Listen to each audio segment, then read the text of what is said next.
Muy buenas tardes, tengan todos ustedes. 3 de febrero, otro de nuestros miércoles.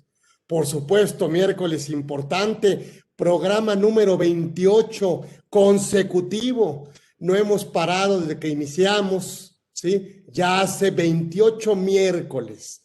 Ni siquiera paramos en fin de año, ni siquiera en las semanas navideñas, y seguimos, por supuesto, encargándonos de buscar a personalidades del ámbito tributario, del ámbito político, conciliador, del ámbito, por supuesto, que bueno, todo este tema, y hemos invitado nuevamente y le agradecemos al maestro José Antonio Oluarte, que es un experto en el cabildeo, que nos da unas lecciones de cómo se discuten las iniciativas, y además es un gran amigo y es una gran persona y siempre nos mantiene actualizados, informados, y nos dimos a la tarea de buscarlo para que nos platique cómo se están platicando las iniciativas, el federalismo fiscal, con toda su experiencia, que nos parece que siempre, como él lo ha comentado,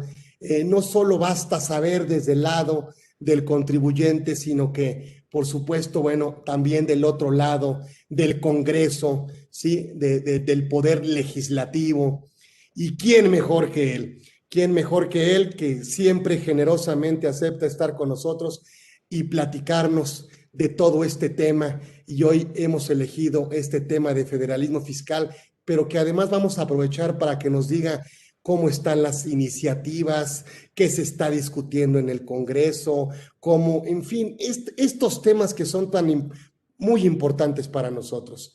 Y entonces, bueno, no me queda más que agradecerle a José Antonio Oluarte que esté con nosotros, con todo su expertise, con toda su experiencia. Escucharlo siempre, siempre va a ser, por supuesto, una oportunidad que no podemos desaprovechar. Entonces, la casa está abierta y le damos la bienvenida a este miércoles 3 de febrero. Sí, ya pueden, síganos, porque ya nos pueden descargar en Android. Ahorita ya estamos en Android como la AP de Orfe, y ya se pueden meter directo a nuestro programa de Conversando. Luego, por supuesto, vamos a tener la otra app para todo el tema de iPhone y esas cosas. Pero bueno, no le dejo más que la palabra a mi querido amigo, el maestro José Antonio Oluarte, que nos platique siempre, siempre con esa pasión, con esa intensidad y sobre todo con esa experiencia que tiene desde el ámbito del cabildeo, desde el ámbito de la política, eso que nos encanta y que no sabemos cómo entrarle, pero que él, por supuesto, siempre muy generosamente nos dice y nos orienta. Gracias, mi querido amigo, bienvenido, y está la casa abierta para ti. Gracias. Hombre, muchísimas gracias. Oye, nada más de escucharte, con razón te digo mi rey, papá, digo, no, hombre, enamoras a cualquiera. Ya en esta faceta ya no vas a ser el rey del fiscal, vas a ser el rey de los conversatorios, cabrón. Un programa directo aquí, directo al canal de las estrellas, cuando menos. Que no sea del reno, nada más, todo está bien, ¿no? Un placer, Carlos, mucho gusto, de verdad. Pues, ¿qué te puedo decir? La gente de tu audiencia sabe de la calidad del ser humano que eres y siempre pues abriendo temas de vanguardia, ¿no? Yo es algo que yo te agradezco, sobre todo porque más allá de las intenciones políticas, somos ciudadanos y tenemos que participar en todos los ambientes, ¿no? Somos gobernados y gobernantes en alguna etapa de nuestra vida. En alguna etapa de nuestra vida somos contadores, pero también somos empresarios, o somos contribuyentes, o somos gobierno. Finalmente somos una sociedad. Y espacios como estos, liderazgos como estos, ayudan a visibilizar los problemas, y al visibilizar el problema lo puedes resolver, ¿no? Hoy me invitas a platicar lo que es el federalismo fiscal y seguramente tu auditorio dirá, ¿y eso para mí qué me importa? Si yo no soy legislador, simplemente es asunto político. La verdad es que tiene un trasfondo, porque el federalismo fiscal se trata de pagar impuestos, se trata de que alguien contribuya y se trata de que alguien redistribuya. Y cuando en una casa, por citar un ejemplo, en un país hay dinero suficiente, pues no importa que la mala administración se dé, los gastos siguen subsistiendo. Dice por ahí en la administración de empresas que el buen administrador Cualquiera es buen administrador en tiempos de bonanza, pero en tiempos de turbulencia es cuando se demuestran los administradores. Y en tiempos de turbulencia es cuando se ven las verdaderas necesidades y lo que se requiere. Y un ejemplo claro de esto, pues es el COVID, ¿no? Esta pandemia que llevamos más de un año, donde salen a relucir muchísimas carencias de las sociedades, de los estados, muchísimas necesidades que no están cubiertas, pero sale a relucir algo que es importante, que es de dónde salen los dineros para hacer frente a estos gastos eventuales y estas nuevas necesidades. Y en ese sentido, el federalismo fiscal es donde empieza a tener auge y empieza a estar de moda. Ustedes habrán escuchado a lo largo del año que ha habido gobernadores que se han estado quejando de que no les dan el dinero suficiente. Recientemente, en la aprobación de los impuestos de la miscelánea fiscal del paquete económico para 2021, perdón, recientemente escucharon a ustedes que algunos gobernadores dijeron: no es justo que nos quiten el dinero, no es justo que nos bajen a nosotros los recursos, no es justo que ya no nos den lo que nos daban antes, porque entonces, ¿cómo vamos a hacer frente a los gastos? No es justo, y empezamos con el no es justo, no es justo. Y por el otro lado, el gobierno federal dice, particularmente la Secretaría de Hacienda, dice: pues es que no hay dinero, ¿cómo te voy a dar lo que no tengo? Y luego empieza a decir: ¿cómo te voy a dar lo que los contribuyentes no aportan? ¿Cómo te voy a dar más dinero si no ingresaron dineros a las arcas de la nación? Por dos razones: porque no hay operación y porque en algunos casos los propios contribuyentes no quieren pagar. Y aquí es donde juega un papel relevante la parte de los contadores, asesores, abogados que generosamente siguen a Orozco Felgueres y a muchos fiscalistas, donde dicen: oye, es cierto que es un deber pagar impuestos, pero también es cierto que es un deber pagar lo que es justo. Y también es un derecho que yo haga mis planeaciones, mis estrategias, mis herramientas para administrar mi negocio y en ese sentido pagar el impuesto justo. Y entonces es cuando empieza a haber esta dinámica de empezar a cobrar impuestos y dice el gobierno federal: pues entonces tendré que apretar las tuercas, tendré que empezar a crear herramientas que me permitan aumentar la recaudación de los impuestos actuales con las condiciones que estén. Tendré que crear las condiciones para nuevos impuestos si esto se permite, pero también tendré que obligar a los contribuyentes a que paguen. Digamos que ese sería mi primer saque, querido Carlos, y empecemos esta charla, si me lo permites. No sé si estés por ahí, Carlos.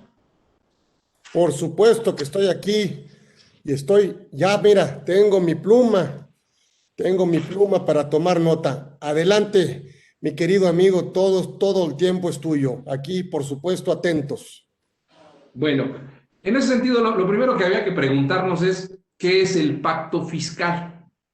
Y entonces habrá que empezar a definir las dos palabras claves, porque hay que entender la gran diferencia entre pacto y convenio. Pero hay que entender también nosotros que venimos de una república centralista o de una organización de estados centralista. Justamente el 31 de enero de 1824 se firma el pacto fiscal donde se crea la Constitución.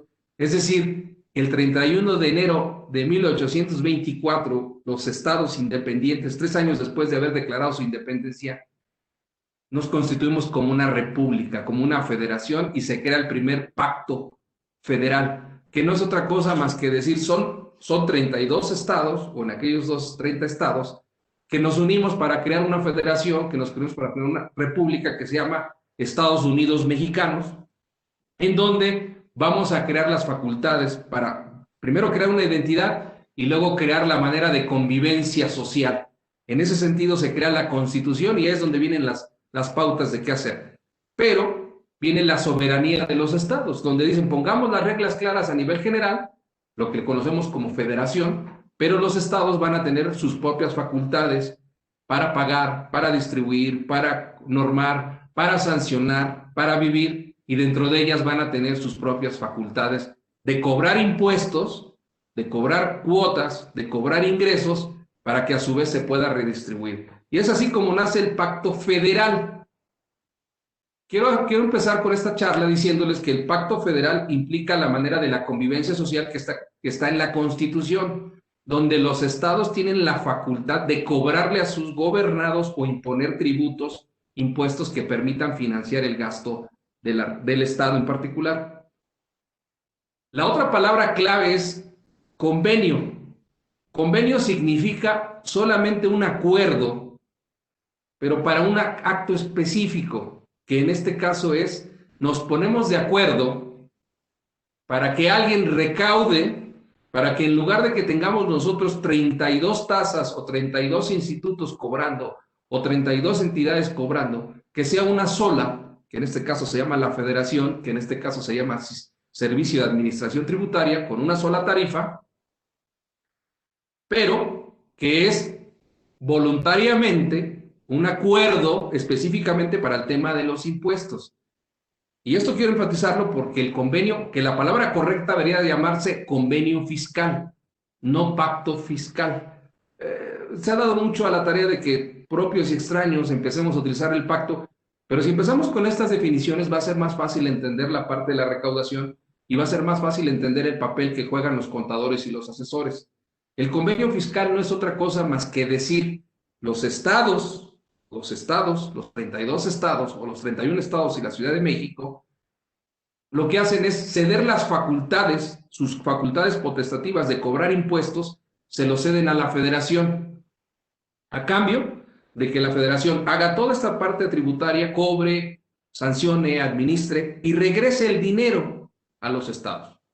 Y hasta ahí suena muy bonito. Y ustedes han escuchado seguramente decir, bueno, yo me voy a salir del pacto fiscal porque no es, en mi opinión no es correcto decir pacto, sino convenio fiscal, porque de hecho la ley se llama Ley de Coordinación Fiscal, Sistema Nacional de Coordinación Fiscal, que no es más que un acuerdo de decir, yo cedo mis facultades tributarias para que lo haga la federación en nombre y cuenta mía. Y ustedes han escuchado decir a cada uno de los estados o gobernadores decir, oye, no es justo que yo tributo, que yo genero más recursos aquí en el estado, el que ustedes gusten, y lo que me regresa a la federación, pues es poco. No es justo, y empiezan a decir, oye, no es justo que aquel estado que no produce, pues se le dé más de lo que tiene, o de lo que yo generé. Y empezamos con ese no es justo. Pero hay una cosa que poco a poco se ha dicho. No ha sido tampoco voluntad propia el hecho de decir que los estados decidieron voluntariamente cederle las facultades al estado. A cambio de decir, oye, que sea la federación la que cobre los impuestos y que nos regrese el dinero, lo hicieron porque durante muchos años México ha sido un país petrolero, o fue un país petrolero. Entonces, el petróleo no le pertenece a los estados, le pertenece a toda la nación.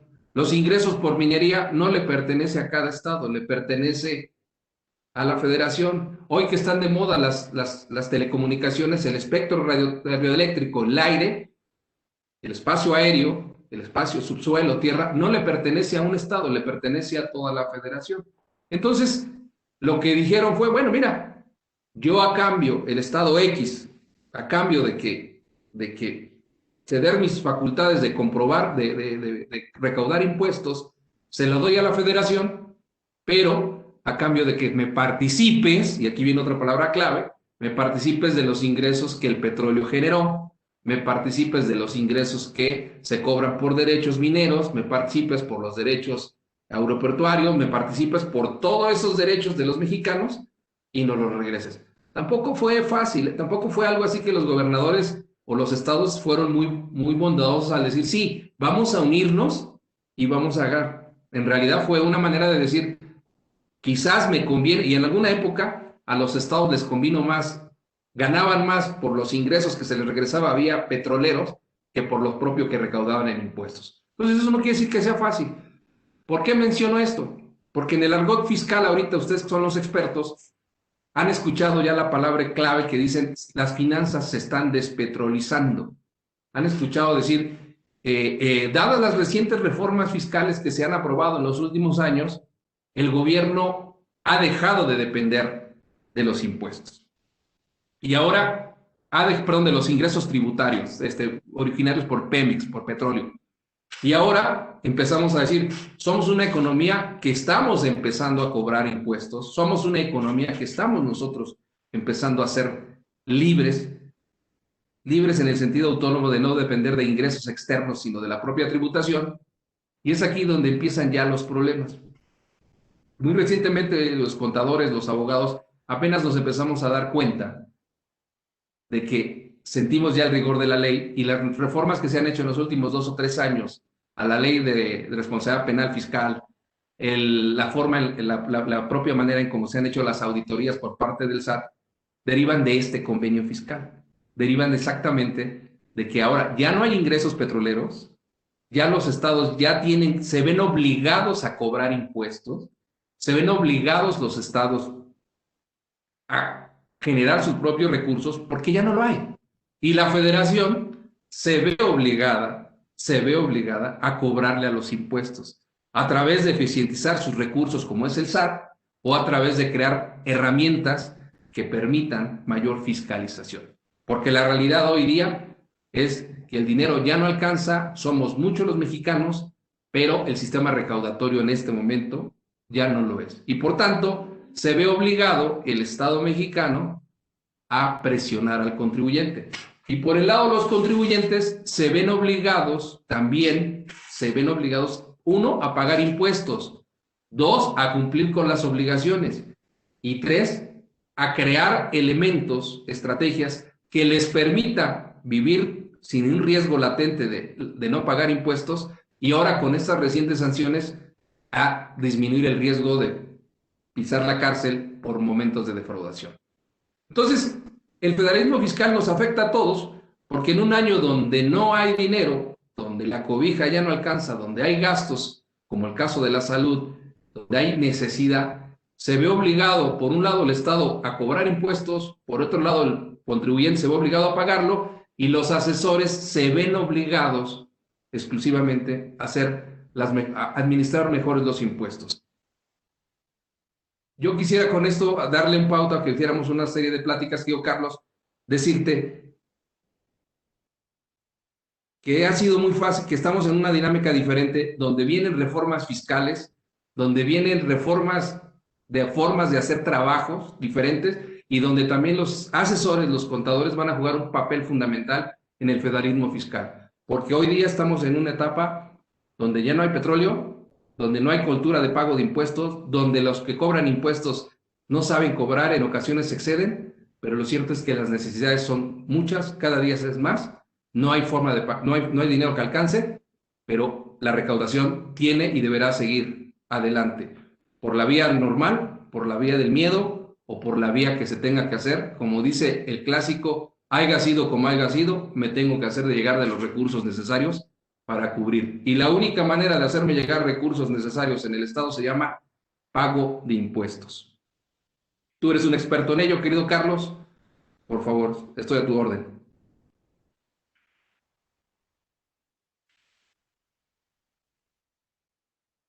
Ahí, bueno, bueno, ahí creo que estamos ahí con el micrófono.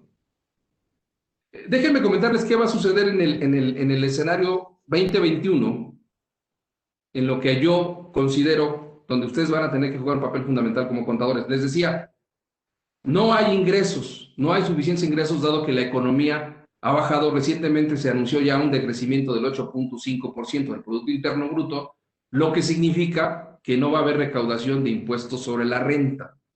El consumo se ha contraído, probablemente los impuestos al consumo, impuestos al valor agregado y IEPS también se disminuyen. Pero en el 2021 va a haber una mayor recaudación. Hace 2 días se publicó que la Secretaría de Hacienda anunció con bombo y platillo que ha recaudado por eficiencia recaudatoria, por auditoría, sin necesidad de ir a juicios, ha hecho una recaudación alrededor de los 500,000 millones de pesos. Esto está demostrado y está comprobado que mucha de esa recaudación se logró por las reformas aprobadas en el año 2200, en el 2019, enfocadas a lo que fue facturas, lo que han sido EFOS, lo que ha sido la responsabilidad penal de las empresas y lo que ha sido el ataque frontal a la evasión y a la elusión fiscal.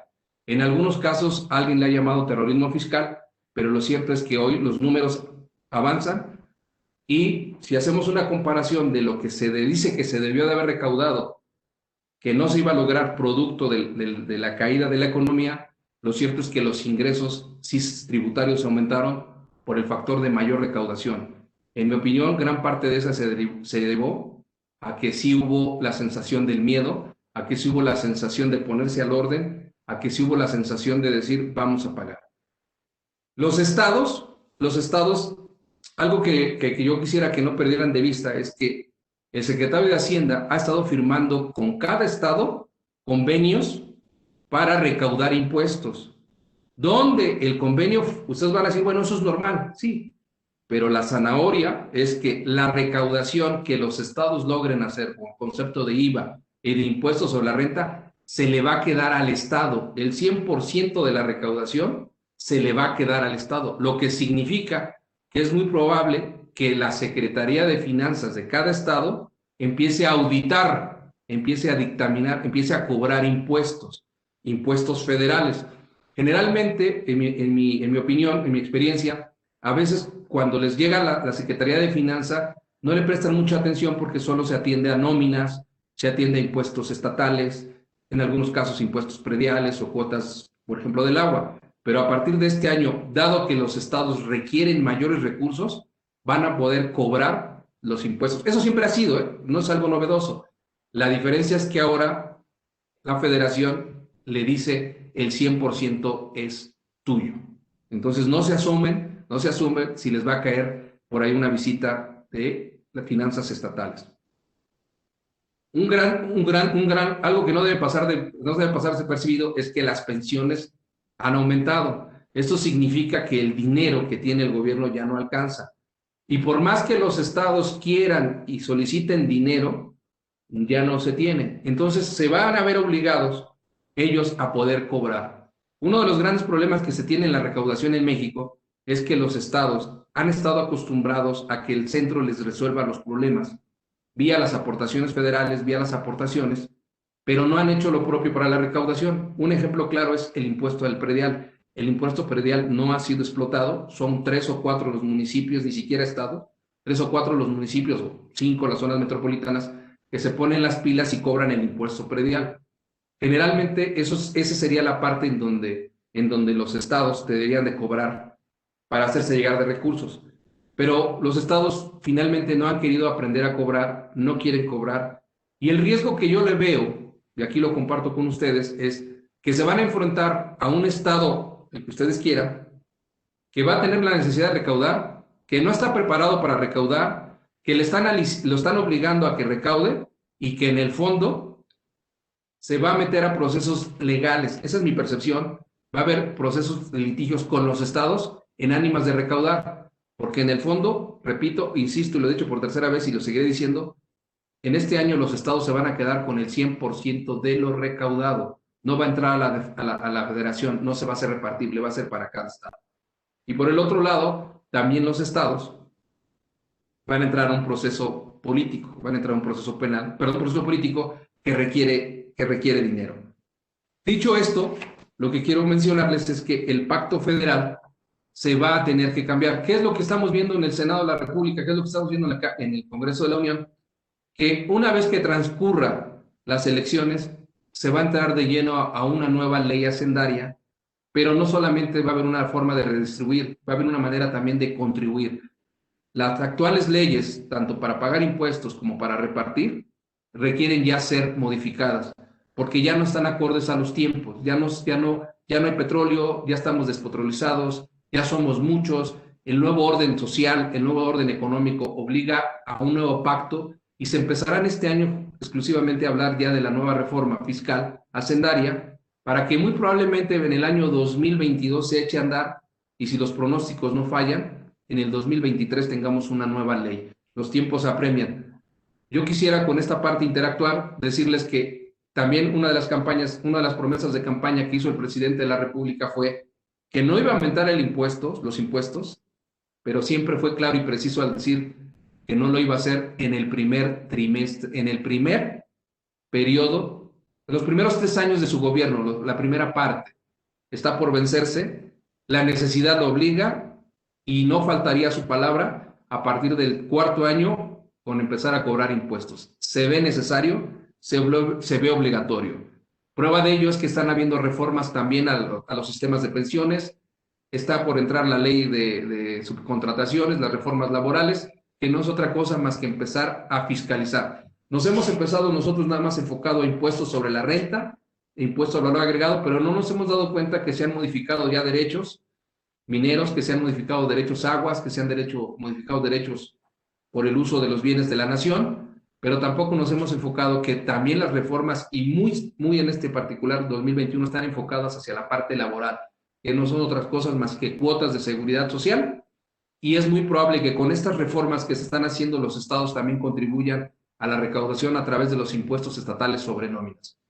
Es decir, no quisiera ser yo una vez mal agüero, pero sí quiero decirles que los estados están obligados ya por necesidades propias a cobrar más impuestos, pero en mi opinión muchos de ellos no están preparados ni con la infraestructura necesaria, ni están preparados desde el punto de vista académico legal para hacer la recaudación de impuestos. Por tanto, los abogados, los contadores que asesoren y que trabajan para empresas tendrán que aprender nuevamente a lidiar con estos procesos legislativos, con esos procesos operativos de pago de impuestos.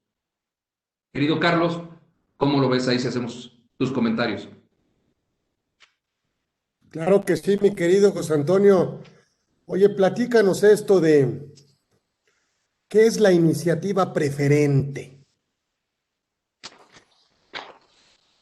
El presidente de la República tiene cada que se inicia un periodo ordinario de sesiones, que cada año legislativo se compone de 2 periodos. Un periodo que arranca el 1 de febrero y termina el 31 de agosto, y otro que arranca el 1 de septiembre y termina por ahí del 15 de diciembre. Esos son los periodos de trabajo legislativos. Al inicio de cada periodo ordinario, el presidente de la República tiene facultad de enviar 2 iniciativas al Congreso de la Unión, cuyo propósito es que no haya pretexto por parte del Poder Legislativo de decir, en este periodo no lo voy a dictaminar. No quiere decir que se apruebe, es simplemente una camisa de fuerza para que se obligue al Congreso de la Unión, llámese Cámara de Diputados y Cámara de Senadores, a atender el tema. En este caso, el presidente de la República acaba de enviar el día que se apertura el nuevo periodo ordinario y último de esta legislatura, se aperturó el día lunes, que fue 1 de febrero, y mandó una iniciativa preferente en el sentido de modificar la ley eléctrica, todo lo relacionado al sistema eléctrico del país. Esto obliga a que en Cámara de Diputados se haga el análisis dentro de los 30 días naturales a que se presenta la iniciativa, para que posteriormente emita una minuta, se le haga llegar al Senado de la República, el Senado de la República también la analice y en 30 días resuelvan si es procedente o no. Esto se hizo porque muchas veces las iniciativas que mandaba el presidente de la República, pues el poder legislativo, al ser autónomo e independiente, podía decidir si las analizaba o no. En este caso, constitucionalmente el presidente de la República tiene derecho a 2 iniciativas dentro de su mandato para ser discutida. No significa que deben ser aprobadas. Pero hablando ya pragmáticamente, teniendo la mayoría el presidente, obliga a que, en este caso de esta ley eléctrica, obliga a que en un término de 60, 70 días se dictamine a favor o en contra. Teniendo el poder, teniendo la mayoría que tiene el presidente, es muy probablemente que esta iniciativa, en los términos que ha dado, sea aprobada. Esa es la iniciativa preferente, a diferencia de las otras que llevan a un proceso legislativo. Ustedes han escuchado el término de que se envió a la congeladora, ¿no? Que no quiere decir otra cosa que los diputados, los senadores, no consideraron que no era importante legislar sobre ese tema y ahí lo van dejando. De eso se trata. Oye, platícanos de este tema que nos ha preocupado mucho. Bueno, no creo, pero yo creo que sí, a nivel clase empresarial, por supuesto. ¿Qué has vivido ahí, mi querido José Antonio, en materia de todo el tema de outsourcing? Bueno, déjame te comento qué es lo que ha sucedido, porque esto es muy importante entenderlo. Y te agradezco la pregunta, porque pocas veces me lo dicen a mí cómo lo he vivido. Normalmente me preguntan qué está sucediendo, ¿no? Y uno pues repite lo que ve. Yo lo que he vivido es, por ejemplo, que estamos ante una legislatura sui generis.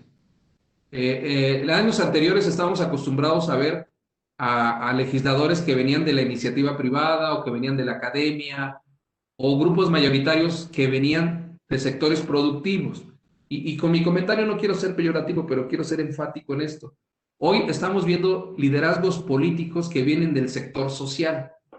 Eso significa que tienen una visión diferente, no necesariamente buena o mala, simplemente diferente a lo que estamos acostumbrados. Eso trae como consecuencia a que ellos peleen su filosofía. Dentro de ella, una de las filosofías que ellos traen es defender el aspecto laboral en todas las vertientes y como ellos consideren que ha sido explotado. Uno de ellos, de estos esquemas, son las reformas laborales. Ellos sí traen, el grupo mayoritario social, traen la idea de que el trabajador ha sido explotado por años. Traen la idea de que todo lo que se ha hecho va en perjuicio de los trabajadores. Y quizás tengan razón, quizás lo tengan. Pero pocas veces analizan el contexto económico, político y productivo del país. Solo ven la parte humana.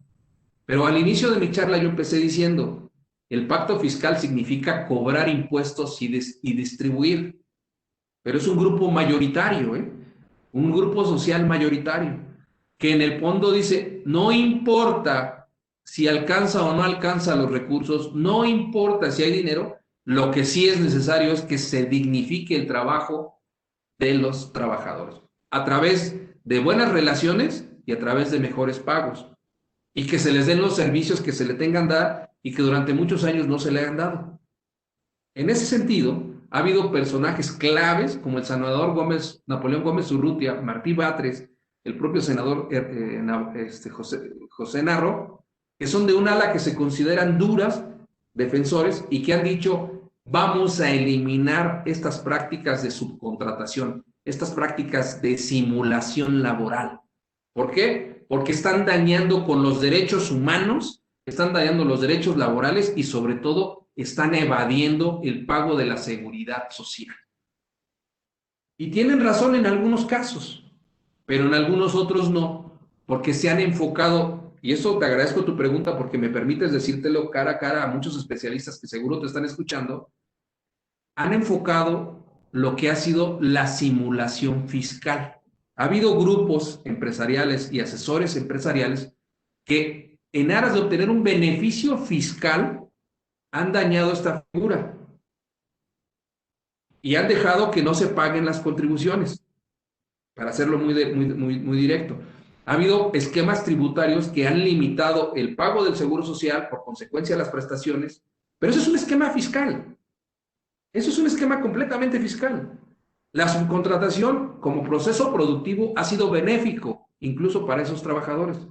Pero en esos dos extremos tienes a los radicales, por un lado, que quieren acabar con esa simulación laboral, y tienes por el otro lado a los empresarios fiscalistas que solo han utilizado beneficio. Y no los encuentras, no los haces que se encuentren, sino todo lo contrario, se confrontan.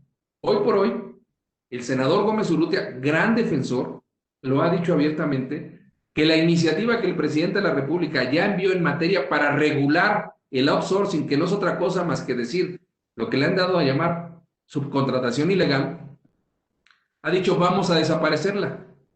Pero el Estado, al tener este poder y esta visión, dice, sí, pero ahora no me lo van a volver a hacer. Esas son palabras mías, pero ahora las voy a controlar. Voy a controlar lo que sí es outsourcing, lo que sí es subcontratación legal, pero ahora voy a controlar vía registros. Es decir, yo les voy a autorizar quiénes sí pueden y quiénes no pueden.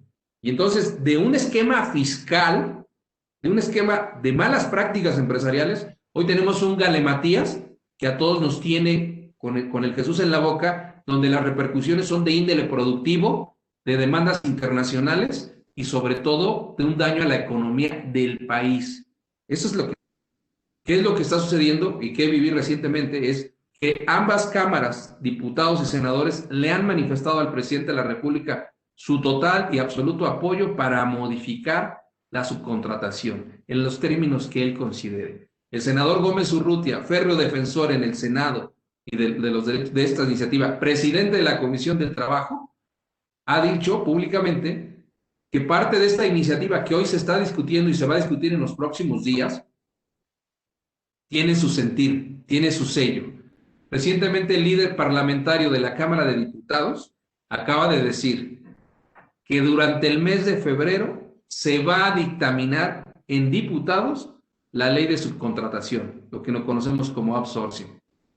¿Qué es lo que estoy viviendo? Que va a pasar. ¿Qué es lo que esa es una percepción mía? El 1 de mayo seguramente se habrá un anuncio por carácter de conmemoración del trabajo, por carácter de político, por carácter económico. La regulación a la subcontratación va a proceder, querido Carlos, porque hay la mayoría, no solo en los votos, sino hay el convencimiento filosófico de que es lo correcto que deben hacer. Y tienen los votos necesarios, Carlos.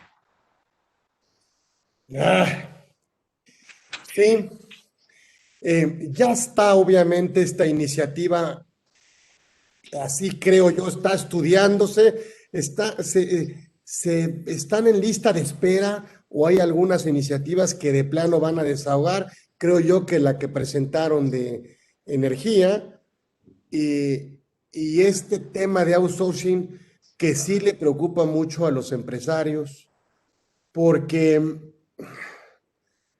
pues es que no sé, entiendo que también se ha abusado de la figura, ¿sí? Pero también entiendo que el empresario no está dispuesto a repartir una PTU que no es deducible, ¿sí? No es deducible, es disminuible, como le llamamos nosotros los fiscalistas. Es disminuible, pero no es deducible. Y eso tiene toda la diferencia.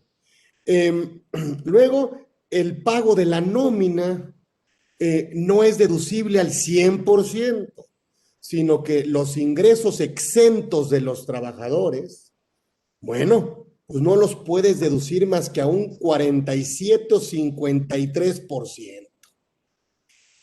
Luego, el trabajador, si cobra la PTU, bueno, pues el patrón puede disminuirla del ejercicio, la generada y pagada del ejercicio inmediato anterior.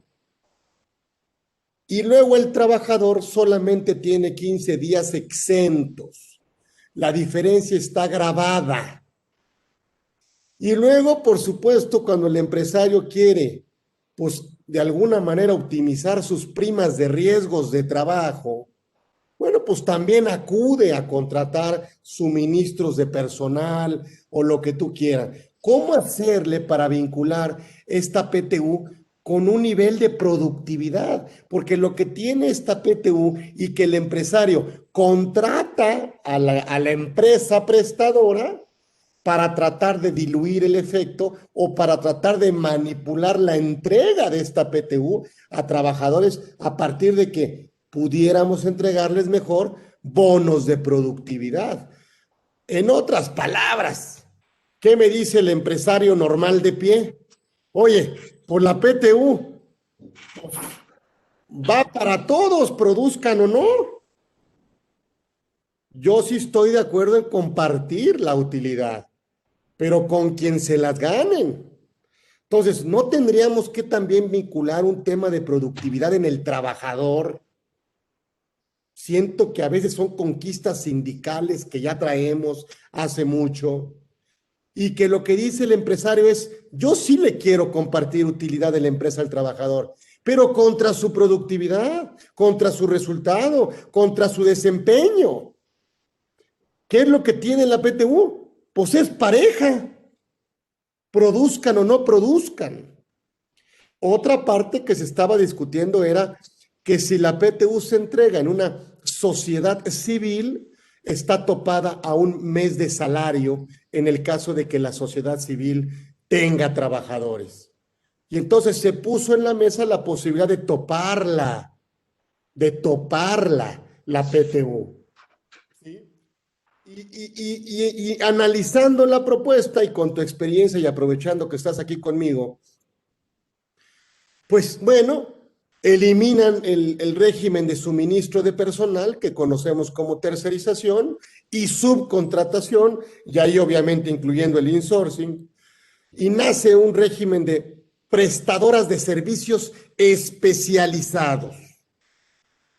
Pero no me define qué es la especialización, nada más me dice que la especialización se puede contratar solo y si no lo contemple tu objeto social. Ok, mi objeto es muy amplio. Bueno, tu actividad económica preponderante. Yo creo que deberíamos de definir lo que son servicios especializados. No se prestará a esta autorización que va a hacer la Secretaría del Trabajo y Previsión Social cada 3 años a que solamente pasen las empresas que el gobierno quiere. Mira, tu pregunta es sumamente interesante y es la pregunta del resto, debo decir, del 100% de los empresarios, los contadores y que nos están viendo. Yo voy a ser muy honesto contigo. Si me pides que te la responda técnicamente, te diría, pues hay que hacer una propuesta a la reforma, a la ley del Seguro Social, hay que hacer una propuesta a la ley del impuesto de la renta, porque lo que me estás diciendo son mecánicas de pago de impuestos. Sin embargo, el trasfondo de la subcontratación no es una mecánica de pago de impuestos, es un régimen, es un cambio de filosofía. Por eso se está modificando la ley laboral. En este sexenio se ha modificado y se seguirá modificando las relaciones laborales. Esto que me estás diciendo solo es una parte del cálculo de los impuestos. A eso no le has añadido que ya van a empezar los nuevos tribunales especializados en materia laboral, que ya se modificó la ley laboral, los juicios laborales, las relaciones laborales se han modificado. Atacarla, tu pregunta y decirte, sí, tienes toda la razón, hay que hacer deducibles los salarios porque es injusto la previsión social y la PTE, me centraría exclusivamente a un análisis técnico, que solamente implica en el paquete de reformas fiscales. Y entonces te diría, oye, Carlos, pues mandemos una propuesta de carácter fiscal para mecánica de impuestos. Sin embargo, la pregunta que tú estás haciendo es de trasfondo y decir, oye, ¿por qué van a eliminar la subcontratación? Lo otro son colaterales. La subcontratación trae un problema de carácter social, de carácter productivo. Incluso va en contra de acuerdos que ya se firmaron, acuerdos internacionales que tiene el gobierno celebrado, como el caso de las trabajadoras servicio doméstico, como buenas prácticas internacionales del trabajo, y muy recientemente el Tratado de Libre Comercio. Pero por eso empecé diciéndote hace un rato, todo esto depende del federalismo fiscal, del pacto fiscal. Porque esta filosofía que tiene el gobierno en turno dice, debes de darle todo lo que no le diste. Sí, y si quieres se lo doy, pero si no lo hay, pues no se lo puedo dar. Y para que yo se lo dé, tenemos que entrar a una mecánica de cálculo de impuestos, porque el Estado necesita recaudar impuestos. Y si tú al momento de hacer un cálculo de impuestos derivado de una relación laboral me resulta perjudicial y a ti ni siquiera te es fácil recaudar, pues entonces no se va a lograr. Tú me preguntaste directamente qué hay que hacer. Yo lo dije la vez pasada, lo vuelvo a decir ahorita y quizás lo diré mañana. Están confrontados los sectores, el empresarial, el laboral y el político, y cada quien está viendo su propio interés, no lo están viendo de manera integral. Tú me haces una pregunta muy técnica porque tienes un auditorio muy técnico, y si quieres te lo contesto, pero ni tú ni yo somos legisladores, ni tú ni yo vamos a resolver esto. Cuando ves las negociaciones, es el decir, oye, ¿se modifica o no se modifica primero que nada la subcontratación? Y si se va a modificar, entonces entremos a las modificaciones de carácter laboral y entonces sensibilicemos a los empresarios de que tienen que respetar ese marco, que deben de dejar de abusar. Los que lo hagan, los que lo hagan, no estoy hablando por todos, pero también sensibilicemos que el gobierno no puede tener el monopolio y el control porque entonces no da certidumbre jurídica y no permite el avance de la economía y lo que tú acabas de decir, tu temor. Oye, ¿qué me garantiza que no vas a beneficiar a las empresas que sean afines a tu filosofía, a tu sector. ¿Qué me garantiza? ¿Qué me garantiza que tú no vas a tener el monopolio, permíteme la expresión, de las empresas que tú consideres que son buenas o son malas? Y si ves con la filosofía del presidente, bueno, pues así es el presidente, así piensa su grupo, y así va a salir la reforma, porque eso es lo que me estás invitando a decírtelo. En ese sentido va a salir, ¿sí? Decirte, oye, es que no, el presidente dice, confíen en mí porque yo tengo la labor. No es que la tenga, es que tiene los votos, es que tiene los elementos suficientes para que esta legislación, para que esta iniciativa pase en los términos que él quiere. Lo que yo he visto como cabildero profesional es que están confrontados los tres. A la hora de negociar, no hay una respuesta integral. Los empresarios en la mayoría van con la parte productiva, la parte que tú acabas de mencionar, pero tampoco ponen sobre la mesa la mecánica del pago de impuestos. El gobierno va sobre la recaudación, valiéndole cacahuate la relación que tanto defiende. El gobierno te dice, conforme hoy al artículo 5A, y esto es simulación, conforme al 108 y 113 estás en defraudación, a mí me pagas lo que sea. No me importa si dices que eres o no eres, estás en los supuestos de no pagar impuestos y me debes. Y los sindicatos están en la parte ahorita de decir, ¿con quién me voy? ¿Con el empresario o con el gobierno? Y el único que queda indefenso es el trabajador, que no habla, que no vota y que simplemente, que lo único que puede hacer es votar y que simplemente le va a llegar un CFDI diciendo, te acabo de descontar esto por esto. O que le digan, ¿sabes qué? Dada la condición actual, ya no te puedo contratar porque me sales muy caro. Siendo muy preciso contigo, va a pasar en los términos que tienes miedo. Eso no lo va a evitar nadie. Te lo digo desde ahorita y me están viendo y me están grabando y te lo digo. Va a pasar en esos términos. Va a haber quizás algunas pequeñas modificaciones, manita de puerco, pero el trasfondo no lo van a cambiar. La subcontratación se va a regular en los términos que el gobierno considera para los malos malos. ¿Va a darle autorización a los que considere buenos? Sí. ¿Dónde va a ser, en mi opinión, y aquí es donde yo te agradezco que me invites a mí, la habilidad tuya, la habilidad de las personas que estén preparadas para sortear este efecto? ¿Cómo? Conocimiento técnico, conocimiento de la situación y conocimiento parlamentario, para que puedas, mientras las condiciones políticas y sociales cambien, sortearla. Hace 2 años, hace 3 años, estaba yo en un seminario igual y me decían, oye, la reforma fiscal penal, ¿qué es? Ha estado dando resultados, 500,000 millones. Si quieres, le infló. Si quieres, miente el gobierno. Pero es una realidad que, gracias a esa reforma fiscal, ha cobrado en una época donde no hay dinero. Les ha resultado. Hoy especialistas como tú y como otros se han especializado, valga la redundancia, en procesos penales. Se están preparando. Yo lo que te puedo decir es, prepárense porque esta va a pasar. Dentro de todo lo malo, yo veo una cosa buena. Va a haber la depuración de pseudoasesores, de pseudoprofesionistas. Y va a haber también la depuración por miedo o por necesidad de empresarios de buscar profesionales que sí les ayude, 1, a evitar el riesgo penal, 2, el riesgo administrativo y que eficienticen sus recursos en una época como esta. Pero ese es el escenario en el que vamos a vivir en el 2021. Por eso la reforma fiscal va a venir. Y entonces en ese momento es cuando todo lo que tú acabas de decir, tienes que levantar la voz y decir, yo propongo esta mecánica para la PTU, yo propongo esta mecánica para esto, pero desde el punto de vista tributario. Cuando a mí me ha tocado ver y cabildear para grupos, lo que menos hacen es cabildear la parte de la negociación política tributaria. Solo se van a una mecánica. Por ejemplo, te lo digo más fácil. En la lógica es, los restaurantes, claro que si apruebas que los restaurantes vuelvan a ser deducibles, reactivas la economía. La pregunta es, ¿por qué no lo han hecho? Bueno, pues porque el porcentaje de impuestos al valor agregado y de no representan lo suficiente como para hacer una modificación a nivel país. ¿Por qué no? ¿Por qué la PTU? ¿Por qué la previsión social? Que es tu pregunta. ¿Por qué se ha modificado? Bueno, porque hubo prácticas laborales y empresariales abusivas. Yo, Estado, tengo más forma de recaudar si te limito los salarios, porque te obligo a estar en el ARA, a que si te las hago deducibles, aunque reactive la economía. En términos económicos, país, me conviene más los esquemas que tengo aquí.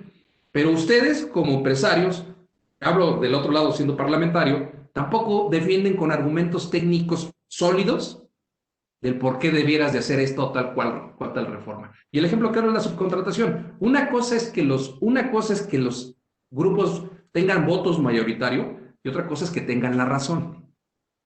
Son dos cosas diferentes. Ellos van a poder votar, pero la neta, te lo digo aquí, yo he escuchado a expertos y todo, y me doy un balazo, digo, son muy pocos los que realmente conocen el proceso legislativo y conocen de negociar. Tú no puedes agarrarte al sazón con las patadas y decirle, eres un inepto, no sabes, no conoces, cuando es el que va a votar. No puedes, no puedes.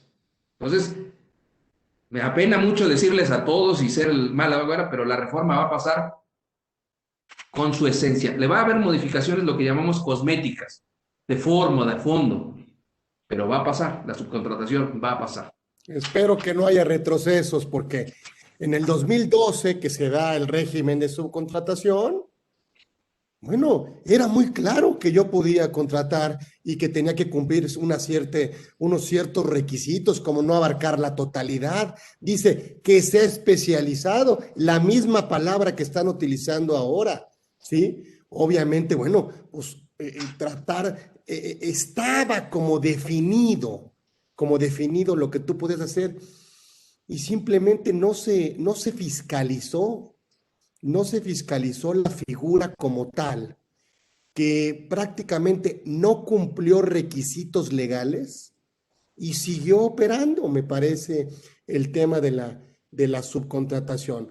Luego, para efectos fiscales, le pidieron al contribuyente que fiscalizara al contratista, pidiéndole comprobantes de pago de salarios, comprobante de pago de IMSS, recibos de nómina, declaración de IVA, y eso lo vivimos durante 2019, ese año en donde el proveedor me tenía que entregar la información para efectos de deducibilidad. Luego me quitaron ese requisito como contribuyente y dijeron, bueno, pues está en chino porque no lo podemos hacer ni con aplicativo.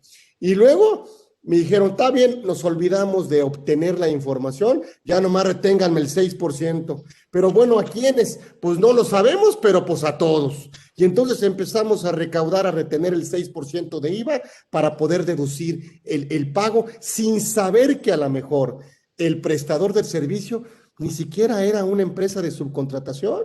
Y entonces se convirtió en una reforma plenamente recaudatoria, pero ya no con ese sentido de sacar a los malos del camino.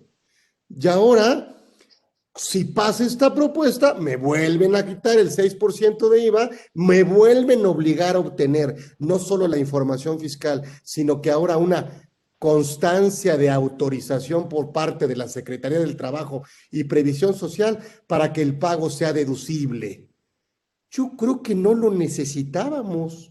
O sea, yo creo que el fisco tiene todas las herramientas para saber quiénes pagan y quiénes no pagan.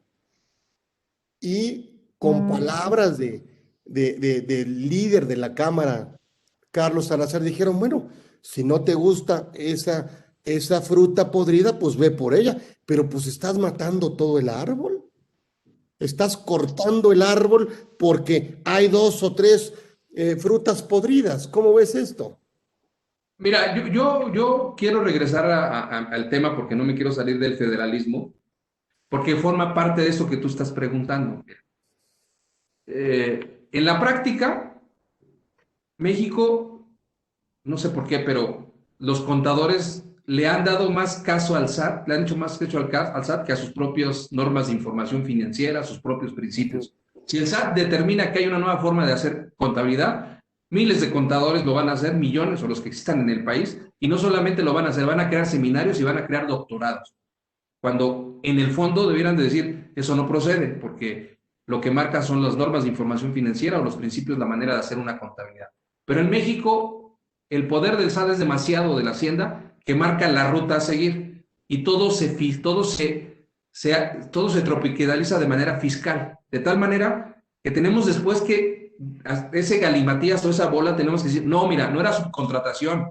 Te voy a poner el ejemplo claro de los asimilables. No, es que no era asimilables, es que no era, no. Es un esquema de recaudación, pero que muchos contadores, muchos empresarios quisieron poner los zapatos del 5 en el 4,5 y todos los cuadramos y dijimos, pero es un esquema recaudatorio. Pero hoy por hoy tenemos que decir, no era salario, nunca fue relación laboral, pero hubo grandes fiscalistas que dijeron, por aquí se puede, y por eso sacaron la simulación. Caímos en el exceso y por eso está el 5 ahorita que viene la reconsideración. Pero todo ha sido tendencia fiscal. En México la solución son los contadores, el problema son los contadores, que no se oponen, todo lo contrario, ayudan al SAT, lo ayudan, aunque esté mal, lo ayudan. Y luego los abogados, que tampoco entran de lleno al fondo, lo que tú me estás diciendo, es tu análisis. Cuando defienden el impuesto, no la consecuencia. Por eso es que no se gana más que la parte de no pagar impuesto, pero al rato sigues con el mismo problema. Y la recaudación viene del federalismo. Hoy estamos en un mundo donde por primera vez ya no dependemos del petróleo porque ya no lo hay. Y entonces tienes autoridades que no saben recaudar y tienes contribuyentes que no saben pagar, pero tienes herramientas de miedo, de terrorismo para hacerlo. Mientras las aguas se acomodan, ¿sí? Porque se van a acomodar en 1, 2, 3 años, la operación de los negocios van a continuar.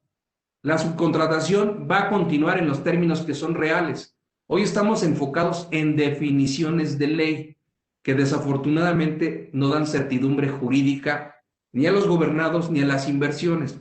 Pero las empresas que requieran por su operación subcontratar lo van a seguir haciendo. No van a detener su operación. O se van a ir del país o se van a quedar, se van a blindar. Por eso te decía, va a haber buenos asesores que van a decir, sigue adelante. Nos vamos por la vía laboral, nos vamos por el derecho penal, nos vamos por el derecho civil, por los derechos humanos, vamos a defender la operación del negocio.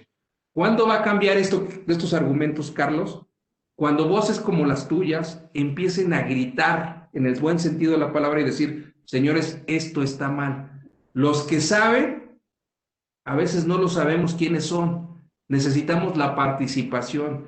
Hoy los diputados y senadores que están son los que deciden el país. Quizás no son los más preparados, pero son los que estuvieron ahí presentes. Mientras no levante la sociedad a través del voto y a través del conocimiento, seguiremos hablando el siguiente año y el siguiente año y diremos, está mal, está mal, está mal, pero la vida continúa.